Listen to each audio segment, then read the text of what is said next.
নমস্কার বন্ধুরা, আমি দীপ আর তোমরা শুনছো ভূতবং, ভূতের রাজ্যে সকলকে স্বাগত। বন্ধুরা, আজকে তোমরা শিয়ালদহ স্টেশনের একটা হারিম করা ভৌতিক ঘটনা শুনতে চলেছ। ঘটনাটি শেয়ার করেছে সোদপুর থেকে রাহুল দত্ত।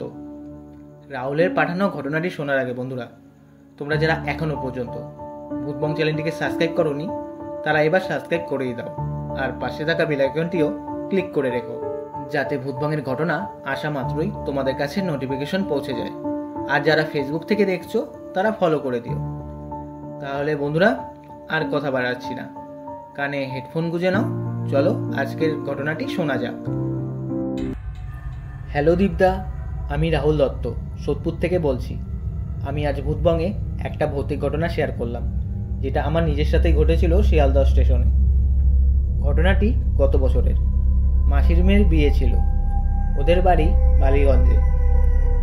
আমি, মা, বাবা আর ভাই বিয়ের আগের দিন রাতে রওনা হই। রাতে এই কারণে রওনা হই যে আমার ডিউটি ছিল, তাই ডিউটি করে ফ্রেশ হয়ে আমরা রওনা হই। আর বালিগঞ্জ তো সামনেই, তাই একটু লেট করেই বেরোই। শিয়ালদহ থেকে রাত 9:30 ট্রেনটায় আমরা উঠি। ট্রেনটা ছিল 17 নম্বর প্ল্যাটফর্মে। এমনিতেই রাত হয়ে গেছে, তার মধ্যে ছিল শনিবার, ট্রেনে অত ভিড়ও ছিল না। আমরা উঠি ভ্যান্ডারের পেছনের কামরায়। ট্রেনটা ছাড়তে 10 মিনিটের মতো বাকি ছিল। আমার বাথরুম পায়। প্ল্যাটফর্মের বাথরুমটা তো অনেকটাই দূরে, সেখানে গেলে ট্রেনটা ছেড়ে দেবে। তাই আমি কি করি, প্ল্যাটফর্মের একদম সামনে যাই। প্ল্যাটফর্ম থেকে লাইনে নামি, সেখানে আরও একজন লোক বাথরুম করছিল। সেই লোকটা আমার আগেই সেখান থেকে চলে যায়। এবার আমি বাথরুম করে যেই প্ল্যাটফর্মে উঠতে যাব, দেখি লাইনের কিছুটা দূরে সাদা বস্তার মতো কিছু একটা পড়ে। আমার একটু সন্দেহ হয়, কারণ ওটা বস্তা নাকি ডেড বডি ঠিক বোঝা যাচ্ছিল না। আমি ফোনের ফ্ল্যাশটা জ্বালিয়ে সামনে যাই দেখার জন্য। সেখানে গিয়ে দেখি, হ্যাঁ, ওটা ডেড বডি। বডি থেকে মুন্ডু আলাদা। মুন্ডুটা লাইনের পাথরের মধ্যে একদম বসানো অবস্থায় আছে। দেখি যে ওটা একটা মহিলার মুন্ডু। আমি আর সেখানে দাঁড়াই না, সঙ্গে সঙ্গে প্ল্যাটফর্মে উঠে যে কামরায় ছিলাম সেখানে চলে যাই। ভাইকে ব্যাপারটা বলি। ভাই বলে, এমন যখন হয়েছে তখন আরপিএফ আসবে তো। আমি বলি, না, ওইখানে কেউ নেই। ভাই বলে, চল তো দেখে আসি, কারণ এমন হয়েছে সেখানে আরপিএফ বা আরও লোকজন তো থাকবে। আমি আর ভাই যাই দেখার জন্য। মা বাবা বকা দেয়, বলে, কোথায় যাচ্ছিস, ট্রেন ছেড়ে দেবে। আমি বলি, দাঁড়াও, আসছে। আমি আর ভাই সেই স্পটে যাই। গিয়ে দেখি সেইখানে কোনো কিচ্ছু নেই।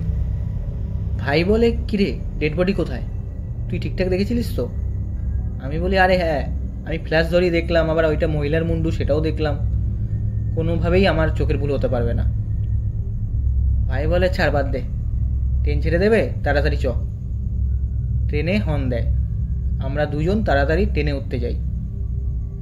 ভ্যান্ডার কামরাটা যেই ক্রস করছি, আমি দেখি যেই মহিলাটার মুন্ডু দেখেছিলাম কাটা অবস্থায়, সেই মহিলাটা বসে, আর ওই ভ্যান্ডারের কামরাটা পুরো ফাঁকা।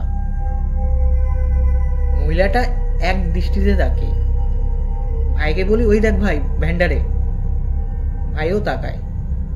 ও বলে, কি হয়েছে তাতে, মহিলাটা তো বসে। আমি বলি, আরে এই মহিলাটার মুন্ডুই তো দেখেছি আমি। ভাই আমাকে ধমক দিয়ে ট্রেনে উঠে পড়ে। মা বাবা জিজ্ঞাসা করে যে কি হয়েছে। আমরা কিছু বলি না। ভাইকে আমি আস্তে আস্তে বলি, ভাই বিশ্বাস কর, আমি ওই মহিলাটার মুন্ডুই দেখেছি। ভাই আমাকে বলে, সারাদিন অফিসে বিজি ছিলিস তো, তোর আজ বাড়িতে রেস্ট নেওয়া উচিত ছিল, তারপর কাল সকালে মাসির বাড়ি যেতে পারতিস। ও আমার কথা কিছুতেই বিশ্বাস করতে যাচ্ছিল না। আমি বলি, ঠিক আছে, বালিগঞ্জে নেমে দেখবো মহিলাটাকে। ভাই বলে, হ্যাঁ, তাই দেখিস। আমি আর ও গেটের সামনেই দাঁড়ানো ছিলাম।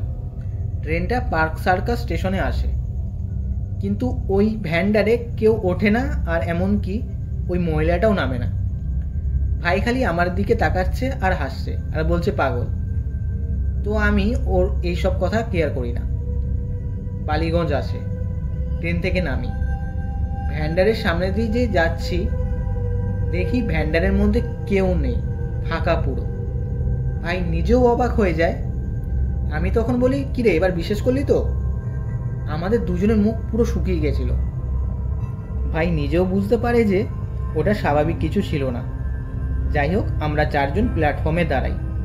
বাবা জল কিনছিল, আর আমরা যেই ট্রেনে ছিলাম সেই ট্রেনটা ছেড়ে যাচ্ছে। আমরা কিন্তু ট্রেন ঘেঁষেও দাঁড়ানো ছিলাম না, প্ল্যাটফর্মটার একদম মাঝেই আমরা দাঁড়ানো ছিলাম। আর প্ল্যাটফর্মটা তখন ফাঁকাই বলতে গেলে, তেমন লোকও ছিল না। ট্রেনটা যখন রানিংয়ে বেরিয়ে যাচ্ছে, হঠাৎ আমার বাঁ কাঁধে কে যেন হাত রাখলো। আমি যে ঘেঁটি ঘুরিয়ে দেখতে যাব, সঙ্গে সঙ্গে আমাকে ঠেলা মেরে ফেলে দেয়। আমি মুখ থুবড়ে প্ল্যাটফর্মে পড়ি, আমার ঠোঁট ফেটে যায় আর হাতে পায়ে চোট লাগে।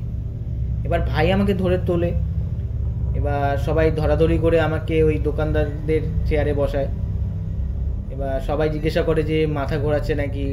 সবাই হয়েছে মাথা ঘুরে পড়ে গেছে।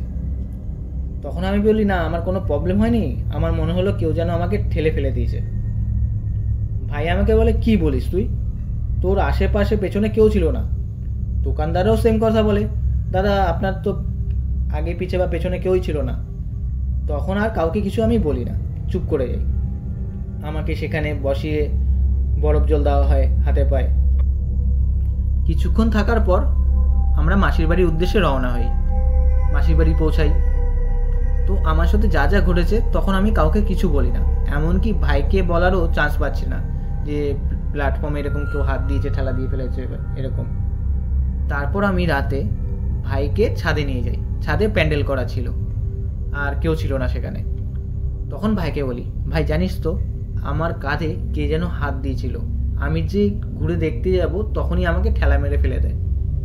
আর আমি স্পষ্ট অনুভব করি যে আমাকে পিঠের মধ্যে হাত দিয়ে কেউ ঠেলা দিয়ে ফেলে দিয়েছে, আর আমার পিঠটা এখনও জ্বলছে। ভাইকে বলি, দাঁড়া জামাটা খুলছি, একটু পিঠটা দেখ। আমার তখনও জ্বলে যাচ্ছিল। আমি যখন জামাটা খুলি, ভাই বলে, এটা কি হয়েছে?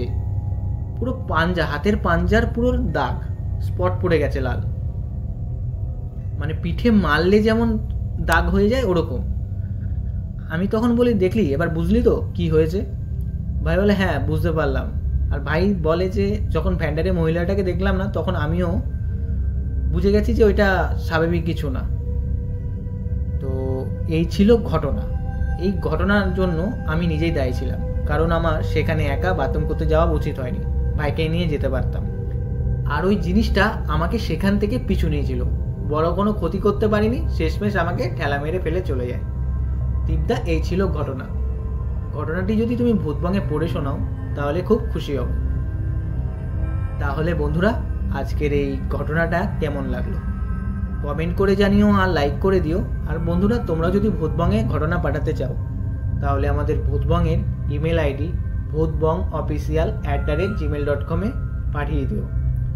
আর আমার ফেসবুকের আইডিটাও আমাদের চ্যানেলের ডেসক্রিপশনে দেওয়া আছে, তো তোমরা আমার ফেসবুকেও পাঠাতে পারো তোমাদের ঘটনা। তাহলে বন্ধুরা, আজকের জন্য এটুকুই। Tata, by.